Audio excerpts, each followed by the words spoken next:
Opa, seja bem-vindo a mais um vídeo da série Ergonomia Sem Complicação. Meu nome é Anderson Freitas e especificamente eu quero falar sobre um item da nova redação da NR1, onde que traz um posicionamento aí para que as empresas classificadas enquanto MEI, ME e empresas de pequeno porte possa ser isentado de ter o PCMSO. Tem uma outra condição também para o PPRA, mais especificamente do PCMSO, porque nesse item traz a palavra riscos ergonômicos, ou fatores de riscos ergonômicos, melhor dizendo. E aí, quando eu sei que uma empresa vai estar isenta ou não do PCMSO? Primeira coisa, o critério. Dentro da NR1, o item 1.7.1 traz o seguinte critério.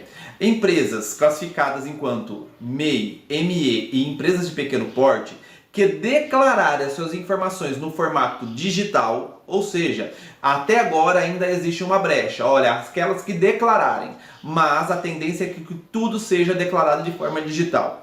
E que essas empresas que sejam classificadas enquanto grau de risco 1 e 2 e que não possuírem riscos ambientais, que são os riscos físicos, químicos, biológicos e ergonômicos, estarão isentos, desobrigados, essa é a palavra aqui, estarão desobrigados, dispensados, a palavra é dispensados da elaboração do PCMSO, que é o programa de controle médico de saúde ocupacional. Bom, eu não quero discutir especificamente no item, mas trazer aqui uma reflexão. Bom, hipoteticamente eu sou uma empresa de grau de risco 2, tá? E declaro minhas informações de forma digital. Como eu sei se eu tenho um fator de risco ergonômico, tá? Ou não tenho, para eu falar para o médico do trabalho da minha empresa, falar assim, olha, você vai precisar fazer o PCMSO, porque eu tenho um risco, Ou o contrário, na realidade você tem que ser o contrário, Como que eu, enquanto consultor, vou identificar se existe um risco ou não para falar para aquela empresa de que ela vai precisar ter um PCMSO? A minha grande preocupação de tudo isso é o uso da palavra análise ergonômica, tá?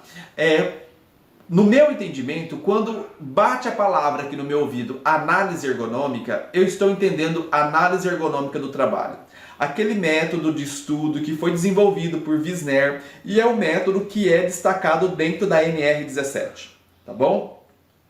Bom, mas eu já ouvi vários vídeos de pessoas falando assim, olha, preciso fazer uma análise ergonômica. A hora que bate esse som aqui, para mim, dá um entendimento de que a pessoa está falando da análise ergonômica do trabalho, o método de Wisner. Mas presta atenção, tome muito cuidado com essa informação. Primeiro, análise ergonômica do trabalho, aquela análise ergonômica que está no item 17.1.2, tá? Que inclusive está descrito no manual de aplicação da NR17, ele traz a seguinte reflexão: esse método de estudo, ele é empregado quando você tem um problema a ser investigado, tá? Você tem um problema a ser investigado. Então, qual é o problema? Saber se a empresa vai precisar ou não de PCMSO, isso não é um problema de estudo, isso não é uma problemática de estudo, gente.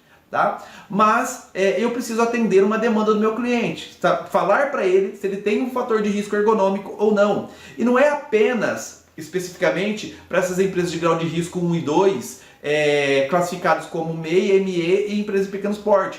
Porque além disso, eu preciso atender também, dar a mesma informação para todas as demais empresas, devido à Instrução Normativa 77 de 2015 do INSS.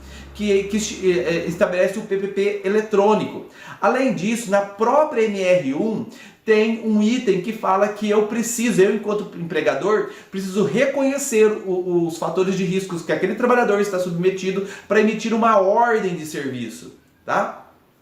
E aí então quer dizer que não é a ação que eu vou utilizar, que eu posso beneficiar, e eu não estou dizendo que ter ou não ter PCMSO, não quero analisar isso de forma técnica, tá? Não quero. Ter ou não ter análise ergonômica é algo bom ou algo ruim? Qual é o problema? Quais são as consequências nisso?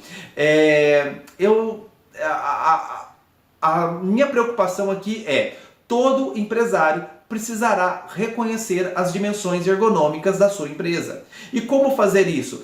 Vou aplicar a análise ergonômica do trabalho, aquele método que está no item 17.1.2? Não, pessoal, não, porque o próprio manual de aplicação da NR17 traz a explicação de quando eu vou aplicar o método da análise ergonômica do trabalho.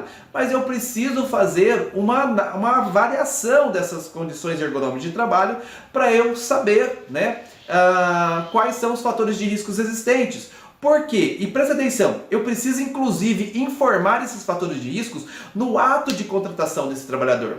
O trabalhador, ele começou a trabalhar, ele fez o exame admissional dele um dia antes dele começar a trabalhar. Ou seja, ele fez o exame admissional dele numa segunda para começar numa terça-feira. O método da análise ergonômica estuda a atividade do trabalhador. Ou seja, não existe o como esse trabalhador que está sendo demitido hoje vai fazer a sua atividade. Então, como que eu vou informar o como, os fatores de riscos a partir da atividade dele, o como ele faz, se ele nem entrou na empresa ainda. Para isso, eu preciso aplicar uma outra sistemática de avaliação do trabalho, que pode ser o mapeamento de fatores de riscos ergonômicos. Tá? Porque a partir desse método da sistematização do mapeamento de fatores de riscos ergonômicos, eu vou reconhecer os fatores ergonômicos que inclusive esse trabalhador estará exposto a partir de amanhã, a partir da entrada dele na empresa. Tá? Então, eu posso ter uma empresa que eu estou abrindo a empresa hoje. E hoje não tenho nenhum trabalhador ainda registrado. Tá? Mas eu sei quais são os quadros de trabalhadores que eu preciso e eu preciso determinar hoje se eu vou precisar de ter um PCMSO na minha empresa. Tá? Porque a partir da primeira contratação, o médico ele precisa se basear no PCMSO para caso dos exames. Tá? Então, como eu vou fazer isso? Fazendo uma análise ergonômica do trabalho, o método proposto por Wisner?